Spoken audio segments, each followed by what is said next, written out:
Okay, so let's start. And the topic tonight is, I don't know exactly what they titled it on the website, but the title that I give is what is Moshiach, when is he coming, and does it even matter? When I say Mashiach, the word Mashiach in Hebrew is the same word in English as Messiah. Mashiach, Messiah. Those two words mean the same. And what it means is just the etymology of the word is from the Hebrew word Moshiach. Moshiach means anointed one. Moshiach means anointed one. What does it mean to be anointed? So it starts off, if you take a look in the book of Samuel, when Samuel, when he consecrates Saul, King Saul, as the first king of Israel, he takes a flask of oil and pours it on his head. He anoints him. And the process of Jewish change is repeated many, many times throughout the Bible, or the Jewish Bible, is when they get inaugurated, the prophet pours oil on top of their head. They anoint it. And the Mashiach or the Mashiach that we're talking about is also the anointed one, but not just any king, rather the Mashiach, right?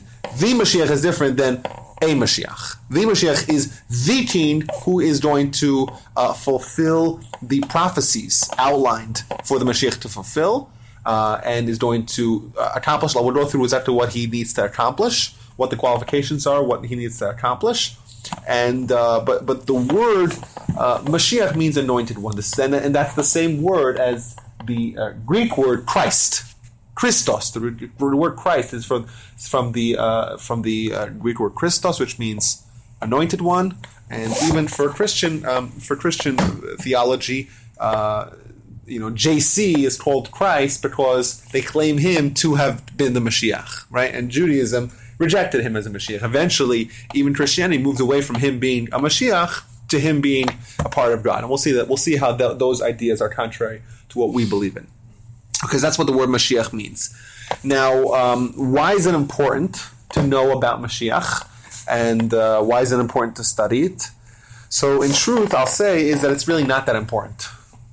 And I'll bring this out by a few examples that I developed. We know the book, the Rambam, Maimonides, right? The very last is that. It's I told you that one. Right. So the Maimonides organizes all of Jewish oral Torah, all of Jewish beliefs, all of Jewish laws into a series of 14 books. And these books were written actually in order of importance. It starts off the beginning. The first book deals with you got to believe in God. That's the most important idea in Judaism. And you got to study Torah. That's the next most important idea. And there's the idea of working on your midot, on your characteristics, and the idea of tshuva. And refraining, tshuva means repentance. Those are all the core fundamental ideas of Judaism, right? Not to do idolatry, right? That's the flip side of believing in God. Those are all the core beliefs of the Jewish people. That's all the way at the beginning. What is all the way at the end? The laws of Moshiach. It's the very, very last thing, the end of the 14th book. So much so that where are the laws of Gentiles? Where are the laws relating to non-Jews? That is directly before the laws of Mashiach. And I think that what Maimonides is hinting to you is that you're Jewish, right? I gave you a book. This is a Jewish book of Jewish instructions of Jewish life. And who's it written for? It's written for Jews. And I'm telling you, Jews, it's more important for you to know what the Gentiles need to do than what happens what Mashiach's about, and what happens, what are the circumstances that he that will bring about his arrival. Yeah, so it seems like from that perspective, it seems like the idea of Mashiach, while it's important to know, it's not quite that important. And Maimonides himself, I'll read what he writes. This is all the way at the end. This is like literally. The last few sentences that he writes in his entire book of Mishnah Torah, people should not spend too much time studying the Talmudic portions that talk about Mashiach, and don't spend too much time reading the Midrashim, the Midrash that talk about this, and don't make it such a priority. Why? Because it does not bring you to love God and does not bring you to fear God. Our religion dictates that we should develop relationships with God. What kind of relationships? God is our Father. God is our King. We love Him. We fear Him. Right? We love Him. We fear Him. Studying about Mashiach does not bring you to neither. Not loving Him, not fearing Him. Therefore, it's a pursuit of knowledge that won't bring you to what you need to get. Continues the Rambam. Do not try to calculate when Mashiach will come. Why? Because people will do that. They get messed up. They go crazy. And rather, you should wait. You should believe that He's coming, and you should wait for Him to come. Who's saying this? This is the Rambam. Okay. Maimonides. Okay. Now, the Lubavitchers. We'll get to Lubavitchers. 250 years. We'll get to Lubavitchers. And my mother's relatives from Vilna also said 250. We'll get to the Lubavitchers. Now, so he says not to try to calculate when Mashiach comes. Now, these words that Maimonides writes in Mishnah Torah are echoed with what Maimonides writes in the Pirush HaMishnayos. We know that the Rambam wrote 3 major works, right? 3 major works. He wrote many works, but the 3 most fundamental ones are Pirush HaMishnayos, a commentary of all Mishnah, right? Guide to the Perplexed, Moreh Nevuchim, Jewish philosophy, and Mishnah Torah. Mishnah Torah is everything. And in the introduction to Mishnah Torah, the Rambam writes, all you need to know all Judaism is 5 books of Moses, the written Torah, and my 14 books. That's it. Because that covers everything. And just give you a little bit of a picture of what it contains. It contains everything. And in the introduction to the last chapter of Tractate Sanhedrin, Rambam gives what is unbelievable discourse on everything that you need to know with regards to Mashiach, with regards to what it means to be a Jew, with regards to what happens after you die, with regards to Olam Haba. It's literally thousands upon thousands of words. And in it, he describes the 13 fundamental principles of faith. Rambam writes, if you want to be Jewish, if you want to live as a Jew, you have to believe in 13 principles. The 12th of the 13 principles is to believe that Mashiach will come. To believe and to await Mashiach's arrival.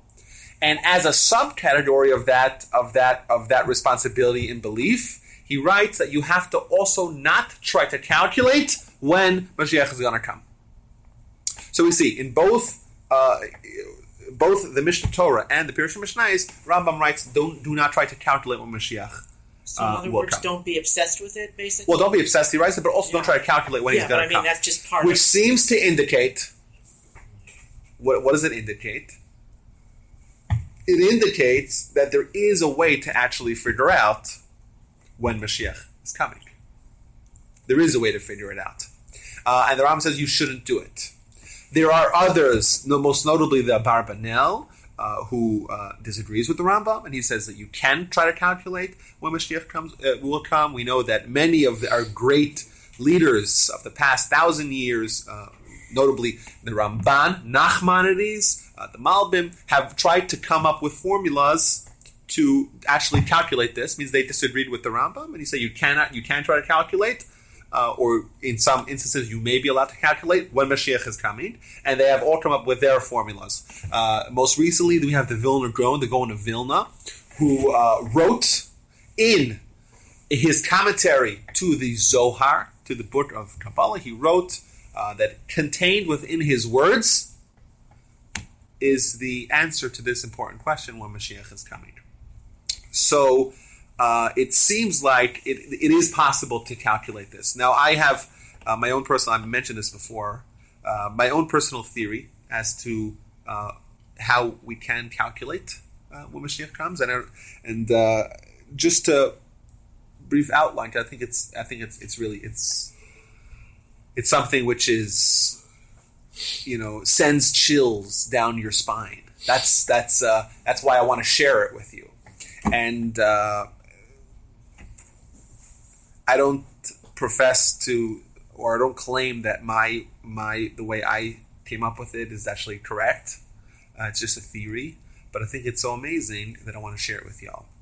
And that is that the Torah, we're taught that the Torah was the blueprint for mankind, the blueprint for the universe.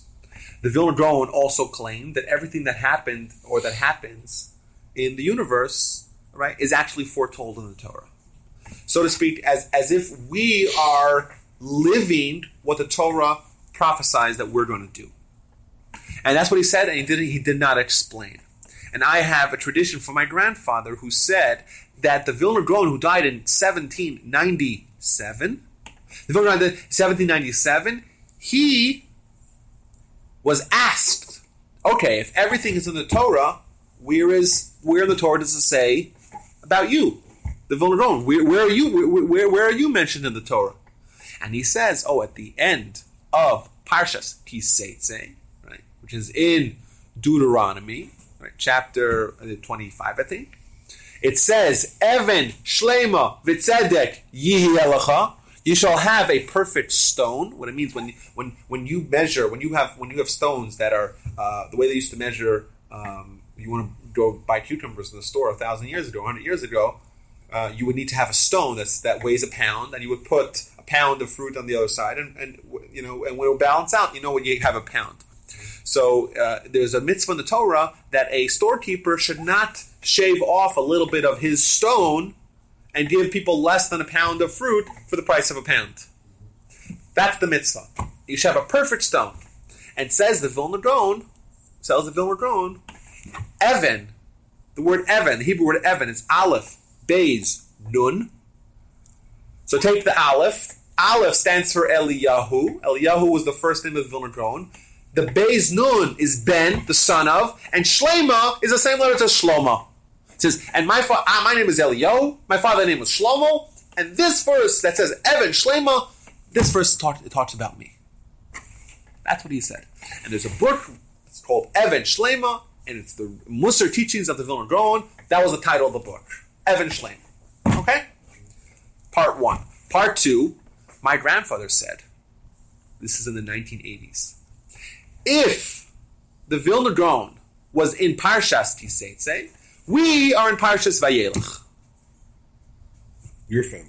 It means we, as in not we, as in us. In the 1980s, we're in Parshas Vayelech, which is further later on in Deuteronomy. That's all he said, and he didn't explain. So what I discovered is as follows. If you take all the verses in the Torah, every sentence in the Torah, you'll come up with 5,845 sentences. Now, if you were to take every year since Adam, means you would take the Jewish calendar and put one sentence corresponding to 1 year, you will find that the year that the Vilna Gaon died is the exact verse of Evan Shlema V'Tzedek Yi'elecha. It's the exact verse that he said corresponds to him in the Torah.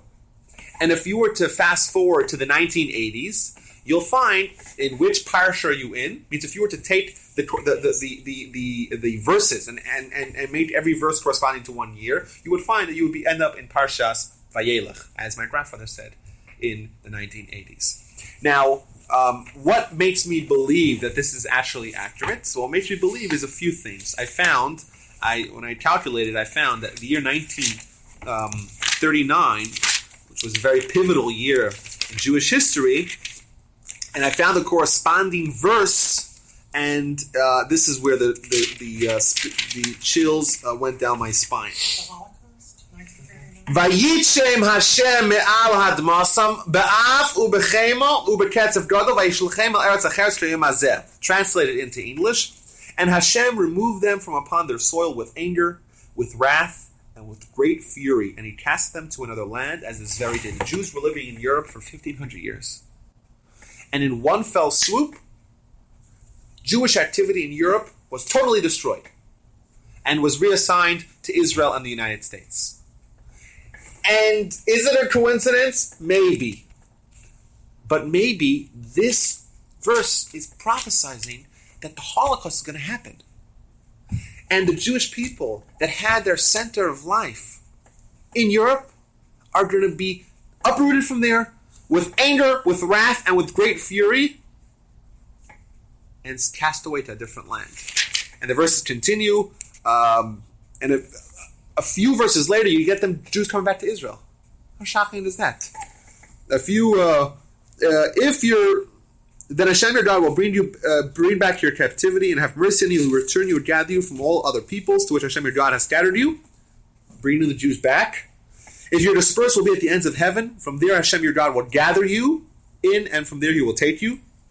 Hashem your God will bring you to the land that your forefathers possessed, bring you back to Israel. 1945.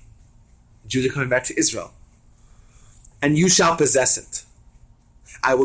He will do good to you and make you more numerous than your forefathers. How amazing is that? 19. So you think the last verse would be the end? I don't know the last verse. I didn't make that. That's your words. It's not mine. Well, it's coming. I didn't say that. What about 1967? What happened to the Jews in 1967? The 6-Day War. What happened before the 6-Day War? What was the what brought about the 6-Day War? What brought about was the Arab countries were threatening the annihilation of Israel. In May 27th, 1967, right, the president of Egypt, whose name was... No. It was... Nasser. Yeah. Gamal Abdel Nasser. He said, our goal is the absolute destruction of the state of Israel. That's what he said. And in Israel, they were likewise panicking. They had dug 10,000 graves in public parks in anticipation for all the dead. They were all the foreigners who were in Israel left. My grandfather himself sent his writings, his manuscripts to Sweden, to Switzerland, because he thought it was over, and at least he'll have some sort of remnant. Everyone thought it was over.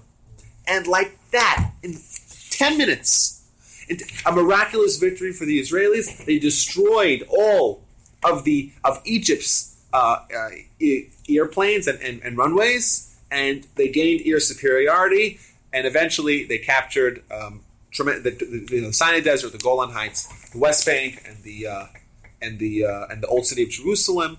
They quadruple the size of the state. Amazing victory. What's the verse there? So the verse over there is like that. Ready?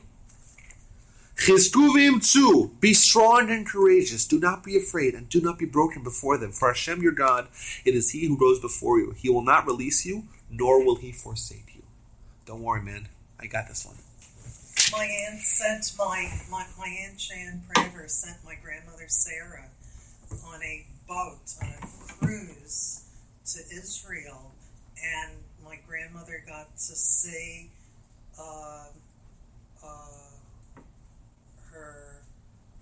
her deceased husband, my grandfather Shaul or Saul Marshall Kovich is one of his brothers who's this relates that was that Hias found as a child during the Holocaust, wandering in the forest in Eastern Europe, and they brought the child to Israel, and then he became a doctor, and then his children. Okay, and so she went to the bar mitzvah in Tel Aviv when my aunt sent her for her 80th birthday or whatever birthday it was. Okay, and then they put them all back on a boat because the 6-Day War broke out. Oh, wow. Right. Tremendous. Anyhow, so that is what I discovered. Now, I do believe that there is that this may be true, and if it's true, it may hold the key to figuring out when Moshiach is coming. Now, I follow the advice of the Rambam, and I did not try to actually calculate when it's going to happen. But from all the indications that we got, that seems to show that it is possible to calculate it. it seems like at least this is one way to try to uncover, uncover that, or to answer that question. If it's true or not, who knows? Okay, so that's the introduction. So Mashiach, we know what the etymology of the word is. It means to be anointed. We know it's important to learn. It's one of the fundamental principles of faith. You have to believe it. If you don't believe it, says the Rambam, it's as if you don't believe in Moses, you don't believe in Torah, you don't believe in God. Right? It's a fundamental belief in Judaism. It's important to know what it means, but don't dwell on it. It's important to learn about it, but don't try to calculate. Don't spend your time in it. It's not going to help you to bring you closer to the Almighty. Okay, so that's the introduction. So now, who is Mashiach? What does he need to do? Okay, so the first thing is Mashiach is a mortal man like everyone in this room. Mortal, regular, standard human. No different than any other man. This man need not be a magician, need not be someone who does miraculous things against nature, need not be someone who has these signs or revelations, and cannot be someone that changes even one iota of the Torah. The Torah, we're told countless times, right? See Deuteronomy 4, Deuteronomy 11, Deuteronomy 13 as examples. The Torah is set in stone. It cannot be changed. You cannot add, neither subtract from the Torah. If you add a mitzvah, right, it's obvious that this is not the right guy. If you subtract a mitzvah, it's obvious that this is not the right guy. And this is a crucial point, because people's perception of Mashiach is wrong, or at least the public. The unformed public is that, or Christians as well, but even Jews who have never studied it, we think that he's going to come and do something. It's not that's not so, and it's absolutely clear from the sources. He's going to be a regular person who will die, who will eventually die like all humans die. Will not change one iota of Torah. The second they change one iota of Torah, we know for sure that they're frauds. And so what does he need to do? So there's 6 things that he does need to do. Yes. Rabbi, am I right in thinking or learning that he has to be lineage to King David? Yes. Yes. So he needs to be King David. Yes, he needs to be. So he's a mortal human who will die. He needs to be a direct descendant of King David via King Shlomo, right? He has to be. He's going to be a prophet like Moses, or maybe a little bit less than Moses. He's going to be a wise person like his forefather Shlomo. Rambam says he's going to be someone who teaches Torah, right? Hogah Torah, studying Torah, va'osek mitzvahs, and dealing with mitzvahs, ki David aviv, like David, his forebearer. There you go. How could it be proved that he'd be a direct lineage to David? That's a good question. That's a good question. So they're no DNA. That's a good question. How would they prove it? I don't know how they would prove it. That's a good question. How would they actually prove it? You just have to believe it. Yeah, you have to believe that. Yeah, but that's for sure one of the qualifications. He has to be a Torah scholar of tremendous regard. And he has to bring not only the Jews back to Israel and back to Torah, he has to bring the entire world to recognition of God. I mean, there's going to be a paradigm shift in the world's perception of spirituality, of reality. And the world will recognize that they made a mistake. There's going to be a recognition of mistake and an adoption of the Jewish belief in God. That's in the general society. But the Jews, they're going to come back to Israel. All Jews. Well, I mean, all Jews. Yes. Gotcha. Which tribe did King David want? Well, that's from the tribe of Judah. Yes. Okay, so he is going to reestablish the Jewish monarchy. Reestablish Jewish monarchy, right? The Davidic monarchy. Bring the world to recognition of God. Bring the Jews back to Israel. We'll build the temple in Jerusalem on Temple Mount. Okay? Put a crane in there to move the crane, exactly. Bring the Jews to Israel to reestablish the Sanhedrin. reestablish the Jewish Supreme Court of law.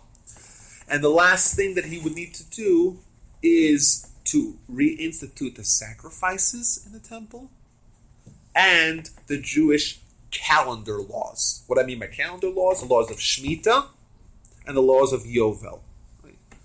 These are the agricultural laws that are pertinent, or some of the agricultural laws that are pertinent to Israel. That's it. 6 things he needs to do, absolutely. 6 things that need to happen. And personally, he needs to be Davidic line. He needs to be a tremendous Torah scholar. He has to be a tremendously wise person. He was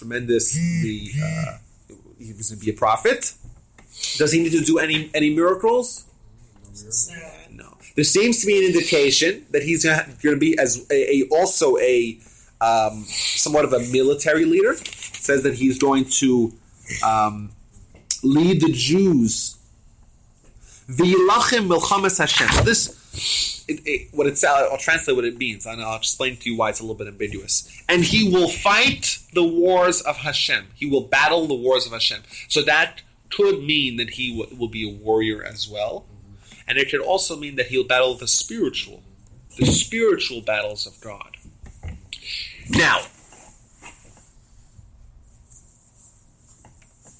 in discussing Mashiach, the Rambam brings in a character that some of us may very well be familiar with, and that is Shimon Bar Kochba, popularly known as Shimon Bar Kochba.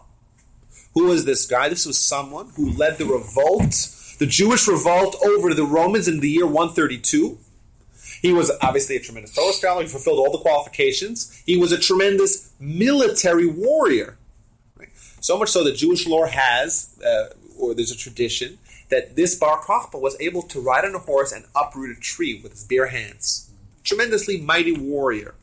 And Rabbi Akiva, the greatest of the Tanaim, the Jewish leader of that time, said, this man, Shimon Bar Kochba, he is the Mashiach, or he has the potential to be the Mashiach. Right? And he renamed him Shimon, from Shimon Bar Kochba to Shimon Bar Kochba. Why? The word Kochav. The word Kochav means a star. And in the Bible it says that there's a star that's going to emerge, right, from Jacob, which is a reference to Mashiach. Rabbi Akiva was so confident that this fellow had the qualities and the qualifications to be Mashiach that he renamed his name to not to be Bar Kochba, but to be Bar Kochba as an indication of his messianic potential. I heard he died in combat. Did he die in combat? Yes. So the story of Bar Kochba was that he was indeed quite righteous. He died and he started off as being very humble. He got arrogant. He got full of himself. He told God, "Listen, you don't need to help me. I got this. Just don't help them." And he was a little bit paranoid, and he had his uncle. It was his uncle, who was Rebbe Lezer Hamodai, who was one of the great rabbis of the time, was his uncle. And he thought that he was being disloyal to him, and he had him killed. So, yeah, and that was the end of Bar Kochba, and he was killed, and his revolt was quieted, and there was and him and his supporters were all slaughtered.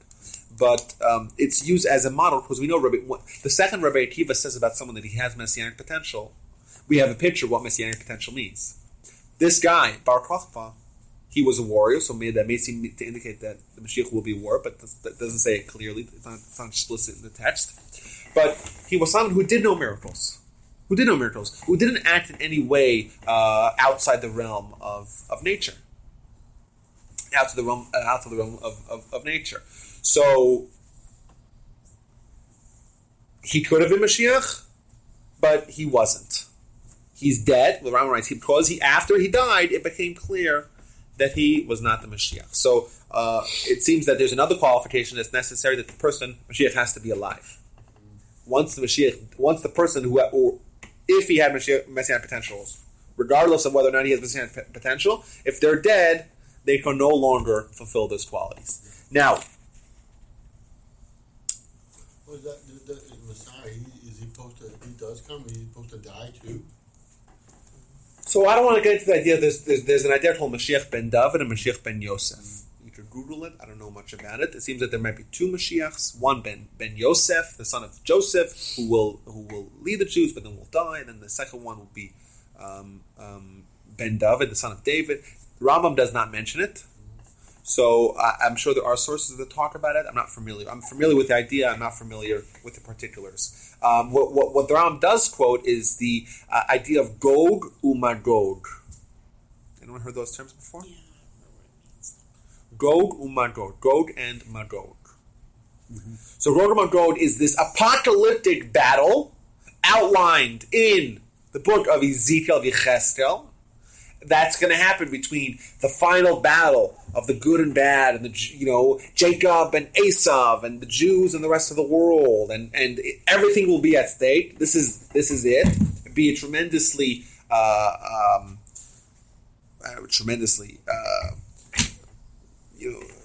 fatal war. Lots of people are going to die. Be disaster, but that will bring about. That will be directly preceding Moshiach. We have some opinions say that this battle, Gog and Magog, is actually going to come in separate increments.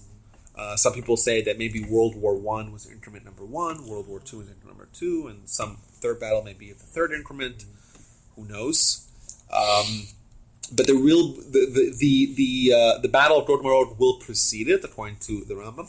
Elijah the prophet will also come back and make an announcement or usher in the Messianic era. So what that means also, that's the prophecy in the Torah that Elijah will come back, right? And he will bring the Jews back to their Father in heaven. So what that means, I don't know, but that's the idea. And once Mashiach comes, right, and we have the king who's Moshiach, and we have the temple and everything, there's actually a dispute in the Talmud. There's a dispute in the Talmud if there's going to be any change in the course of nature. It means post-Mashiach, the post-Messianic era.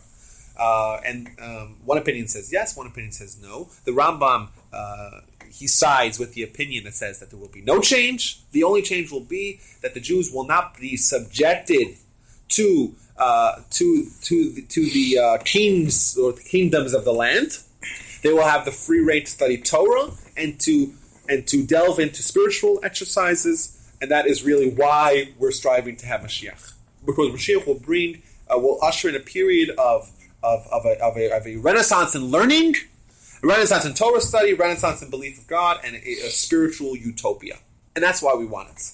And even though the Jews will have supremacy, the Jews will have a kingship, the Jews will have dominion, still that's not why we're looking forward to it. We're looking forward to it because we'll have the spiritual renaissance that will be brought about. Yes. Okay, now this is a thing that I really, maybe you don't even know the answer, but maybe you can explain it. Bodies and souls are going to be resurrected when this comes, right? When the Moshiach comes. No. That's not. It's different. Yes. This is before or after? Yes. We have in the Shabbos morning prayers, we say that there's 4 time periods. There's Olam Hazeh, this world, Olam Haba, next world, right? Yemot HaMashiach, and Tchiyat HaMeitim. Okay, so Yemot HaMashiach is the days of Mashiach, and Tchiyat HaMeitim is the days of resurrection of the dead. So nowhere does it say that, and specifically, they couldn't fit. I mean, I'm not trying to be stupid, but how would they all? They couldn't fit all the population. What in Israel? Israel expands. That's what I was telling them. We'll just take some more land over there. Yeah, and also during there'd be billions and billions of people. Not some billions of people. Well, the world population was what 10, 20, 30 million 2,000 years ago. Yeah, but if you're taking all of... Who says the order of resurrection? Hey, it's a different story. We're not talking about resurrection of the dead. It's a different time period. And in fact, the Rambam, one of the examples that Rambam gives of the miracles that are not necessary for Mashiach to do is to resuscitate the dead. That's not being discussed here at all.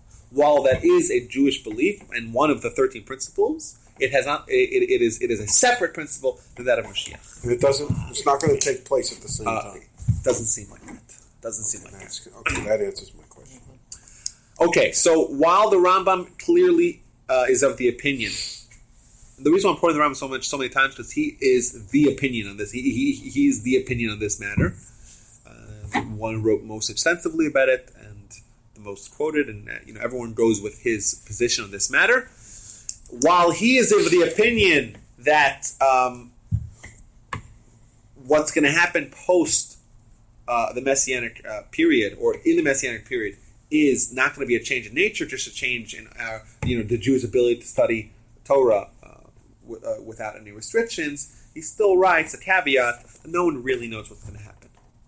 So even though he takes a position in the matter, he says still it's not absolutely clear what exactly is going to happen. So Rabbi, we don't know how long the Messianic. We don't know anything, and then we don't know how soon after the Messianic period the resurrection of the dead happens. Correct. So now, very good. So now we described why it's important to learn about Moshiach. We described who the Moshiach is as a person, what he has to accomplish as. What are the objectives that he needs to do? What's the world going to be like in the Messianic era? We said it's Maimonides clearly writes it's not going to change in nature, and it will be there will be a rebirth of spiritual drives, and there will be freedom to melachto nasai decherem. People's mundane responsibilities will be taken care for them, and you'll be able to spend your time delving into spiritual matters. Okay? I heard something about that when the Moshiach comes, time and space as we know it will be different. That's not the opinion of the Rambam, clearly. But there's somebody else's opinion. I don't know of that. Is he suggesting then that there would be no more persecution of the Jews, so there would be that kind of level of peace for the Jews? So yes, that on a global level there'll be peace. Yeah. I always said people will recognize that the Jews were right. People believe in God. There'll be a peaceful time. We will all be provided for. We won't have to work. Everyone provided for anyhow. Who works in America?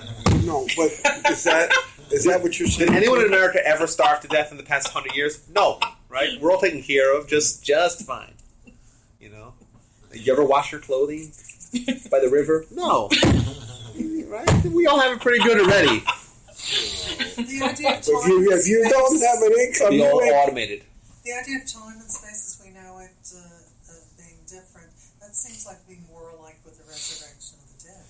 It seems like, but the Rambam clearly is not for the Messianic era. He specifically says that nature will remain the same. Does he go into discussion at all about what the end of days will be? Does he go into that at all? I don't believe that. Okay, I'm just curious. About that. Okay. Now, the last two things that I want to talk about is perhaps maybe the most important topics of this discussion, and that is number one. What's our responsibility? I mean, this is all like what's going to happen, what's the history, what's the Moshiach going to do, but just what do we need to do? Right? What does this mean for us? And also the idea of false messiahs. So I'll start with the idea of false messiahs, and we'll end with the idea of the discussion of what it means for us, what we need to do, what are our responsibilities, how do we expedite the process of the Moshiach's arrival. So, with regards to false messiahs, now false messiahs. Or the idea of messiahs is as we've seen, it's light at the end of the tunnel. There's peace, there's prosperity, there's freedom, there's no oppression, there's recognition of Jewish values. It's something that's very beautiful that you want to look forward to. And we see in history that when times were tough, when things were rough, when things were difficult, right? When the Jews were being oppressed, what they always looked for, they say, Moshiach is going to come.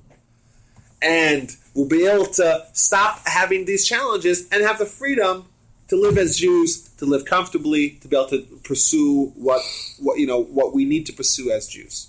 So you always see in time, there's a parallel between when times were most tough. There's a spike in desire, in interest in bringing about the Mashiach. While when things are really good, people's focus is usually elsewhere.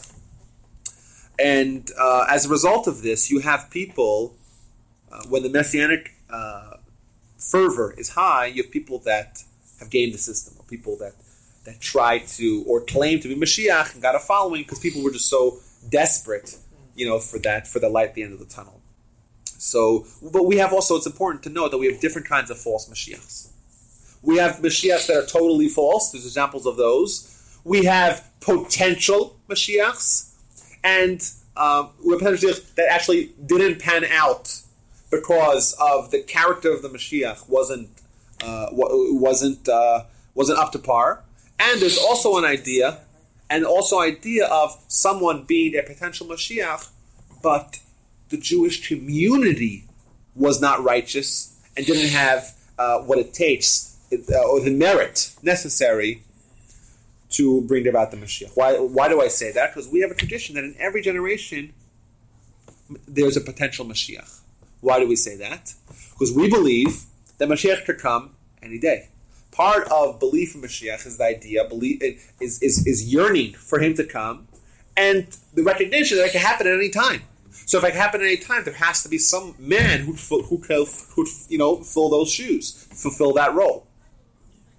So we believe that in every generation there's a potential Mashiach, right? That should the community be deserved of Mashiach, there's someone to fulfill that responsibility.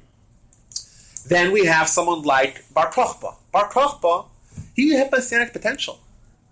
When Rabbi Kiva says something about you, it's true. He says that he could have been Mashiach, and he did have the qualities of Mashiach, but he went awry. Right? He was killed because of his sins, writes the Rambam. He was killed because of his sins. Right? He had the Messianic potential, but he went awry. He went a little bit off kilter. That's one example. We have other examples of total false messiahs. Jesus claimed to have been Mashiach. Right? He was a false messiah. Right? We killed him because he was a false messiah. Because he brought the Jews. He was preaching against the Torah. Right? He was promoting idolatry. We didn't kill him. The Romans. They revised history when a couple hundred years after the Common Era, when that emperor, what was he, Constantine, had this dream that he'd have military success if he had a cross on a shield, and so he blew off his. This is the oldest argument. Gods, yeah, and then this is the oldest argument. I understand that there's for sure there's opinions of both sides of the matter, right? So I know this is the oldest argument. We killed him. Romans killed him, right? We didn't. I think that wasn't crucifixion. Wasn't our form of killing. Who says that we killed him via crucifixion? That was how they. Who says that? That's how the Romans killed him. What did he say against the Torah? He was, if you take a look at the Talmud in 43a of Sanhedrin, it says that he rebelled against God. He was engaged in trying to bring Jews away from Torah. These are in Judaism. That's a capital punishment, capital crime, to bring Jews away from to be a what's called a Mesasumi Diach, someone who brings Jews away from Judaism, someone who deliberately takes Jews and brings them away from God. So there's a narrative in the Talmud that says that there was a guy named Yeshu HaNatzri, right, which translates to be Jesus from Nazarene, who we killed. So is it the same guy or not? That's debatable. But in all likelihood, we killed him. The Rambam writes here. I'll read you what he says. Yeshu HaNatzri, also Yeshu, which is the Hebrew word for Jesus, HaNatzri from Nazarene, Shadama Shiyeh Mashiach, that claimed to be Mashiach, V'nerad b'Bezdin, was killed in Bezdin, killed in the Jewish Torah law, right? And it was foretold, etc. What he writes, but I'm saying there is some legitimacy to the argument that the Jews killed him, right? There's the legitimacy there's on the other side of the argument, but there certainly is legitimacy on the argument that we killed him. How did we kill him? We killed him with stila. With what? Stila, stoning. But no. The Christians. The Christians don't know anything, please. Okay. Okay. Well, what we do know is that the Jews did not like him. Period. Yeah, and you know where the crucifixion came from. You know where it came from. This is my position on the matter. I say what happens. There's a mitzvah called tliya, right? When someone gets killed in Jewish law, capital punishment, he is hung. Okay? That's what it says. But only one of the four capital punishments. There's 4 ways we kill people, right? In Jewish law, the worst of them is called stila, stoning. Right? That's the only one that gets hung. Right? How do you kill someone who via stoning. You chuck him off a building, 2-story building, and then you throw enormous boulders on him until he die. Right? Worst way to die. Right? For the most egregious of Do they do sins. that in Israel today? Do they Not stone today. people No, not He today. doesn't work. No.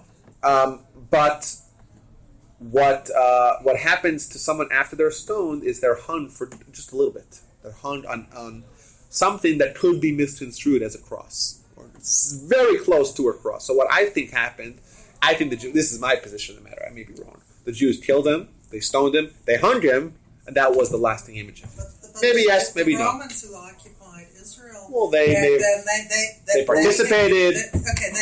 Their form of killing was crucifixion. Yeah, it's possible that Jesus never even existed. I don't want to get sidetracked with this story. But basically, the idea of Jesus as being a Messiah is an example of a false Messiah. Yeah, because they say Paul, the manifestation of Paul, that could be. Yeah, and Jesus may have been a composite character. We don't know. It's very little. Very composite means it's a collection of different characters. Right? There's no written documents about this guy till 30, 40 years later. Matthew, Mark, Luke, and John were all written 30 years after this guy is dead. Eyewitness accounts, documentation of him don't exist. Right? Historical accounts don't exist. So yes, could he have existed? Maybe. But could it be also that it's a composite of several different characters? That's also possible. Right? Could we have killed him? Yes. Could the Romans have killed him? Also possible. Right? I thought my personal opinion is that we killed him. And I kind of think that if we came back, we'll kill him again. No good evidence that he was. Yeah, there's no evidence that he actually existed. Wow. Historical Jesus doesn't exist. Okay, I don't want to get too sidetracked, but this is an example of a false Messiah. Another example, right? Another example is the story of Shabtai Tzvi Yemach Shemo. Right? Who was Shabtai Tzvi? Shabtai Tzvi was a fellow who was born in Spain in the year 1626. Tremendously bright, tremendously charismatic. From all descriptions, was brilliant. Became a tremendous scholar, tremendous man of character. He meets a fellow by the name of Nathan, heavily steeped in mysticism. He meets a fellow by the name of Nathan of Gaza. Nathan of Gaza becomes his promoter.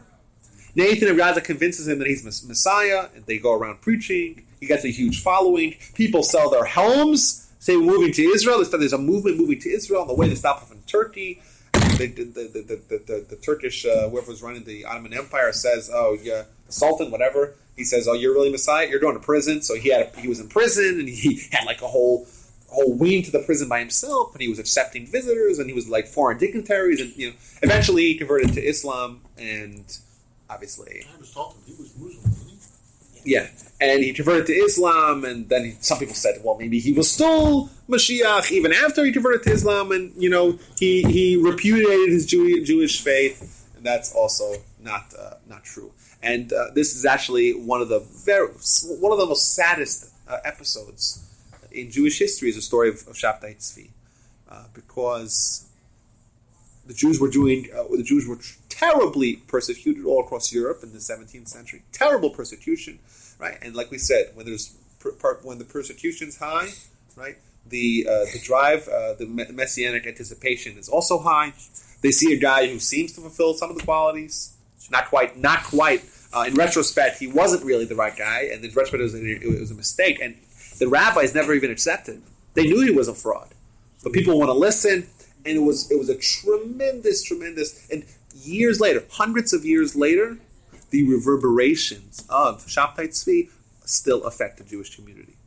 Was he forced to convert by that? Well, either way, the second you repudiate your Jewish faith, you're nothing. What about the? You're not allowed to. What about the Spanish Jews who, like, they would, like during the Inquisition? Yeah, the Moranos. So they pretended, right? Yeah, but that's not really pertinent to our discussion because we're talking about Moshiach there. But did this guy pretend? Or did he Either way, if I come to someone, a Jew, then put a gun to their head and say, would you repudiate your faith? You're supposed to say, shoot me. Mm-hmm. There's under no condition you allowed to convert to another religion, even if it's just for show. It's Kiddush Hashem, right? What happened in the aftermath of Shabtai Tzvi? What happened was that tremendous, unimaginable division amongst the Jews. Suspicion of anyone who studied mysticism was viewed suspiciously. We know that years later, the Ramchal, Rabbi Lutzato, he was someone who was totally straight, right? Totally true to the Jewish faith. But because he was engaged in mysticism, he was banished from Italy. This is 50 years later. 50 years later, the pain of Shabtai Tzvi was mysticism is Kabbalah. What is that? It's Jewish mysticism, the deepest aspects of Judaism. So 50 years later, even more than that, 70 years later, Ramchal, because he was engaged in mysticism, right? They banished him from the community. Because anyone who was engaged in mysticism, you automatically said, "Oh gosh, this guy's up to no good. He's like Shabtai Tzvi. Get him out of here." You know. Yeah. And years later, there was some closet people that were living as Jews, but still believed in Shabtai Tzvi. Sabbateans, they're called. Right? There's a fellow named Jacob Franker came subsequently. Another example of a false messiah. How about that guy Isaac Luria? Isaac who? Luria. Yeah, what the Arizal? Arizal never claimed to be the Messiah. Arizal is he stewarded the rebirth of Kabbalah, of mysticism. He's viewed very, very positively in our faith. Now, but not relatable. He related to the discussion of mysticism, but not to the discussion of Moshiach. Never claimed. No one ever claimed. Some book a while back that both Shabbatai Tzvi and Isaac Luria were East European Jews that were viewed as false messiahs. Well, it's not. We don't view the Arizal as a false messiah. Absolutely not. And this brings us to modern day Lubavitch. Now,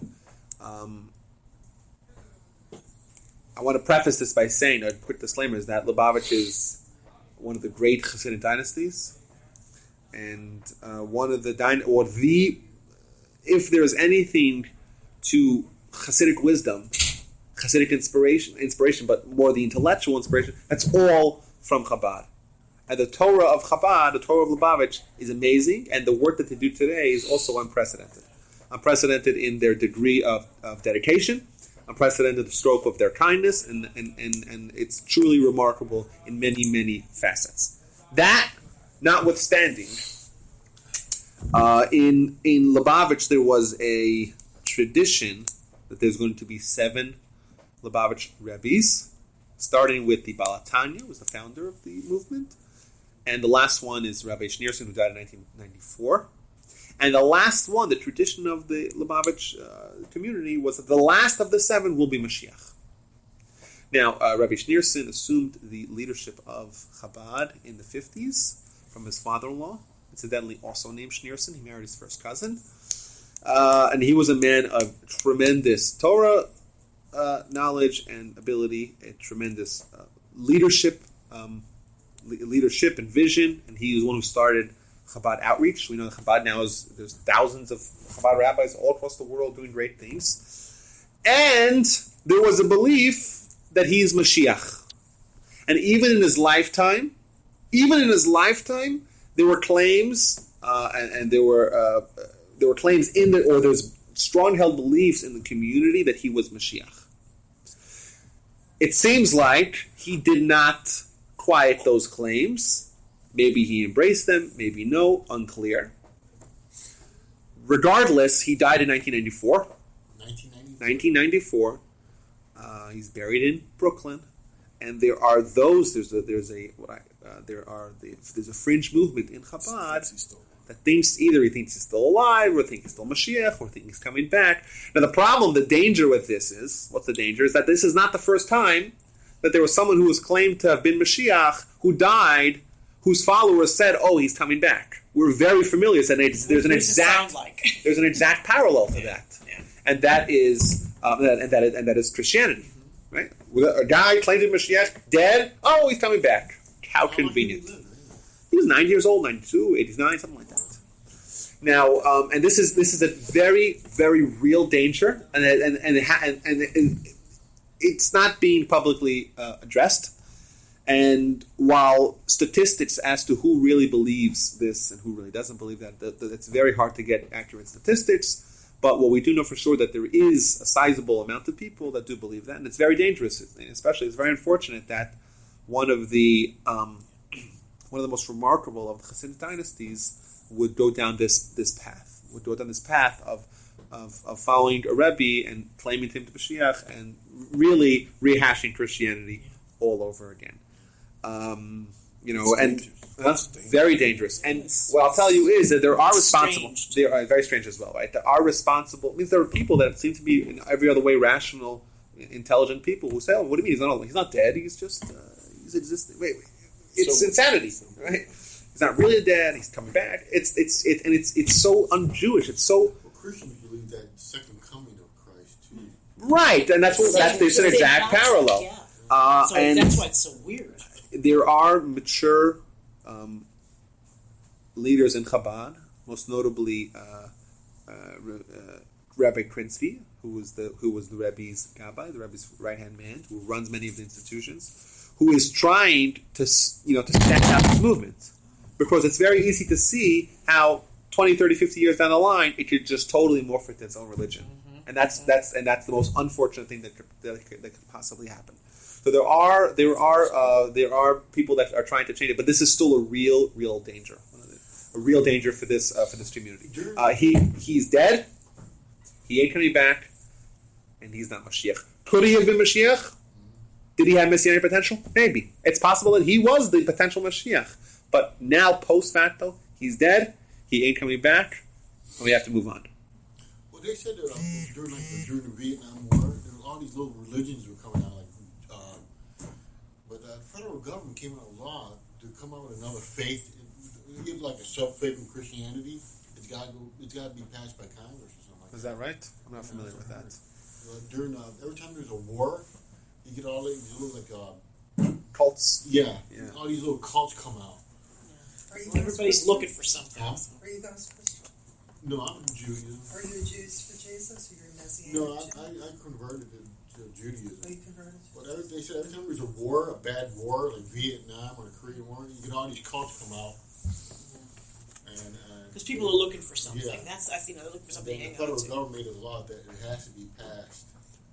Okay, so I want to finish off with the last point of the night, and that is the idea, or maybe probably like I said, the most important point for us, and that is what does it mean for us?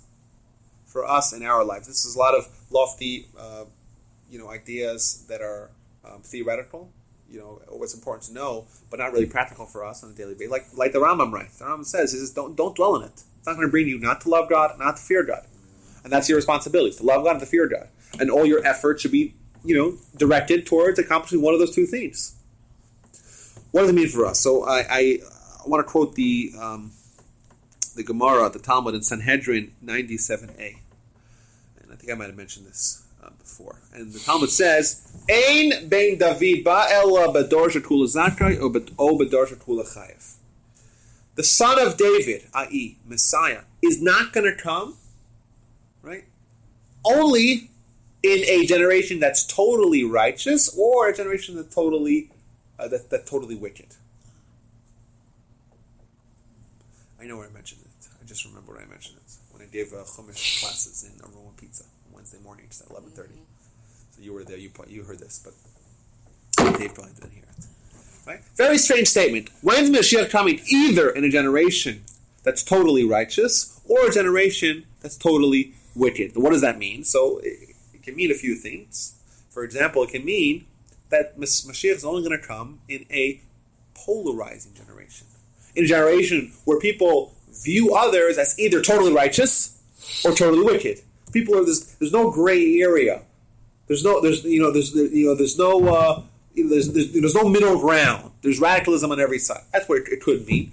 Or what it could mean is that Moshiach is going to come either in a righteous generation, either because of our righteousness, or in a wicked generation, or despite our wickedness. Moshiach will come. It's a prophecy that's foretold in the Torah. It will happen. The question is, will it happen because of us or despite of us? will it happen as a result of our righteousness or as a result of our wickedness? Right? You're going to have it for sure. It's like you're either going to. It's either going to be a very enjoyable experience. It's either going to be a culmination of our society embracing righteousness, becoming a more perfect society, and therefore meriting the Mashiach, or it can come in as a result of our deterioration. And Mashiach is coming to save us. Wow. To save us. So I think that, and so it's kind of two options we have. Do we want to bring Mashiach as a result of our actions, of our righteousness? Or do we want to stoop so low that we'll need to be saved? Right? And obviously, the better way is to, righteousness. And that's personal, communal, the Jewish people, and really the door. The Talmud says in a generation also has a global meaning, right?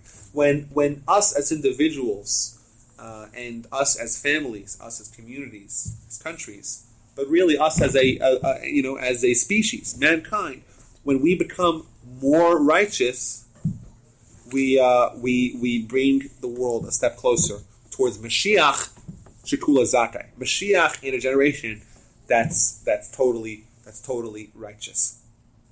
My son says every time you do a mitzvah, you put a brick on the base of Mikdash. Brick where? On the temple. You're building. Every mitzvah that you do, you're contributing towards the effort of rebuilding the temple. And I agree with that. So our job, right, is to know these ideas, but also we have a responsibility to act in a righteous way and to help bring about the Mashiach. Is there any questions? Thank you all for. Thanks a lot. Great class. Appreciate it. Thank you. How many people have a minion?